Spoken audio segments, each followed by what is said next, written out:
안녕하세요. 드디어 여러분들이 기다리시던 첫 추적 검사를 드디어 갔다 왔습니다. 그리고 갔다 와서 제가 바로 영상을 올리고 싶었는데 일단 영상을 찍을 시간이 없이 제가 조금 많이 바빴어요. 그러다가 이제 집에서 또다시 일을 하게 돼가지고 제가 이렇게 다시 영상을 찍어서 올립니다. 아무래도 라이브 방송에서는 말을 했었는데 영상으로 남기는 게 더 궁금하신 분들은 보실 수 있으실 것 같아서 이걸로 남기려고 합니다. 저는 첫 추적 검사를 무사히 치렀고요.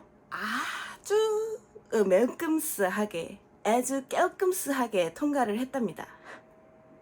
첫 추적 검사에서는 다리 원래 암이 있던 다리 부분 MRI랑 그다음에 폐 CT를 찍고 왔어요. 이게 PET CT는 자주 찍을 수 있는 게 아니라고 그러셔가지고 아무래도 전이가 제일 잘 되고 최종 목적지라고 하는 폐 부분만 따로 CT를 하나 찍었고요. 전이가 됐는지 안 됐는지 검사를 하기 위해서. 그러고 며칠 뒤에 교수님을 만나 뵙고 왔어요. 교수님 이제 외래를 하기 전에 앉아서 기다리잖아요. 기다리다가 김혜진님 들어가실게요 하고 교수님 방문을 딱 이렇게 열어주시는데 제가 앉기도 전에 너무 깨끗하던데요? 라고 하시는 거예요. 그래서 제가 헐 진짜요? 이러면서 앉았거든요. 아무리 깨끗하다고 하셔도 일단 제가 직접 몸으로 느끼는 게 있잖아요. 그래서 교수님한테 아니 근데 저는 다리에 통증이 다시 시작되고 있다.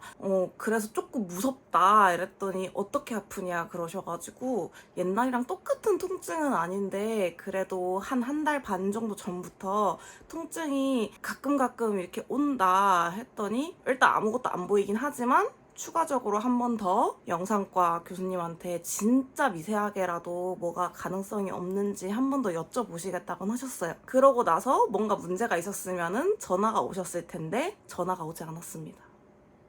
그 말인즉슨 그냥 통증은 나의 예민이었던 걸로. 그저 저의 예민함에 의한 통증이었던 걸로 저는 결론을 내렸습니다.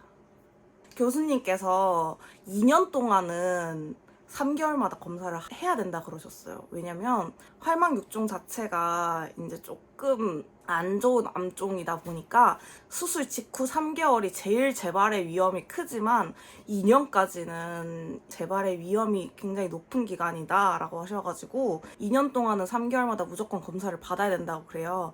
대신에 2년 동안 무사히 추적 검사를 다 지나가면은 그 이후부터는 조금 이제 안심 기간에 들어선다라고 알려주셨거든요. 벌써 수술한 지 3개월이 지났고 2년이면은 1차, 2차, 3차, 4차, 8차 추적 검사만 무사히 지나가면은 약간은 좀 안심기라고 하는 게 맞나? 안심기? 여튼 조금 걱정을 덜 해도 되는 시기에 들어선다고 하셨으니까 저는 딱 이제 7번의 추적 검사만 더 무사히 넘기면 됩니다. 이렇게 나는 항암 치료 한 번 없이 수술 한 방에 재발도 전이도 없이 무조건 무사히 이겨내는 환자가 될 것이다. 저는 그렇게 믿습니다. 나에게 그 어떠한 일도 일어나지 않을 거야. 그리고 이번에도 교수님이랑 항암에 관련해서 얘기를 하긴 했는데 항암 안 하기로 하셨었죠? 이러면서 근데 아직까지 아무런 일이 일어나지 않았으니까 계속 항암 없이 다른 추가적인 치료 없이 추적검사만 기다리기로 했습니다. 물론 고위험군의 병을 가지고 있고 이게 사실 약이 없어서 제가 항암 치료를 못 받는 거거든요.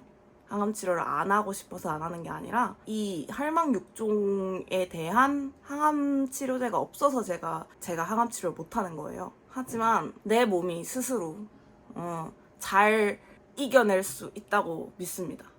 그리고 이 할망육종이라는 암 자체가 희귀암인 게 보통 암이라고 하면은 그 종양이 굉장히 빠르게 자라는 특징을 가지고 있잖아요. 근데 워낙 천천히 자라는 암으로 알려져 있어요. 그래서 저 같은 경우에도 8년 동안 종양이 2.5cm로 자랐고 다른 환자에 비해서도 유독 암이 천천히 자랐던 케이스이기 때문에 1차는 무사히 건넜지만 안심할 수는 없다 아직.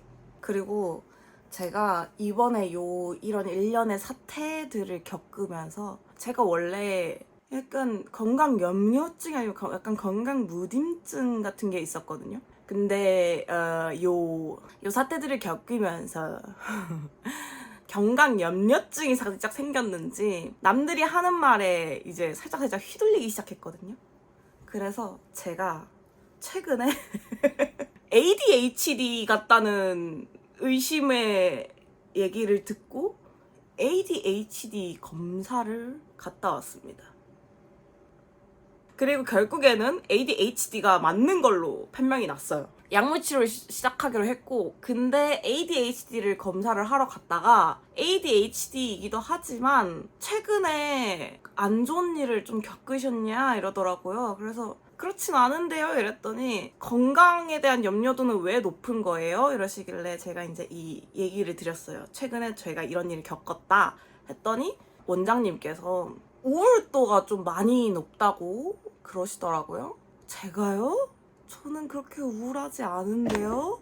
라고 했고, 일단은 조금 의심이스러워서 이제 뇌파 검사도 하고 다른 검사도 진행을 했는데, 뇌파 검사에서도 우울을 담당하는 부분이 많이 활성화가 돼 있는 그런 결과가 또 나왔고, 그래가지고 일단은 ADHD와 이제 우울에 대한 그런 치료도 함께 하기로 했습니다. 그래서 제가 이 성인 ADHD에 관해서 의사 선생님들이 올린 영상밖에 없더라고요. 그래가지고 이 약물을 먹으면서 제가 어떻게 변해가는지에 대한 그런 임상실험? 셀프 뭐라 그래야 돼? 제가 어떻게 ADHD가 개선되어 가는지를 좀 담아보려고 해요. 제가 일기 쓰고 다이어리 쓰고 요런 거 죽어도 못하는 인간인데 매일 약물을 몇 미리를 먹었고 어떤 상태가 몇 시부터 몇 시까지 일어나고 요런 거를 작성을 좀 하고 있거든요.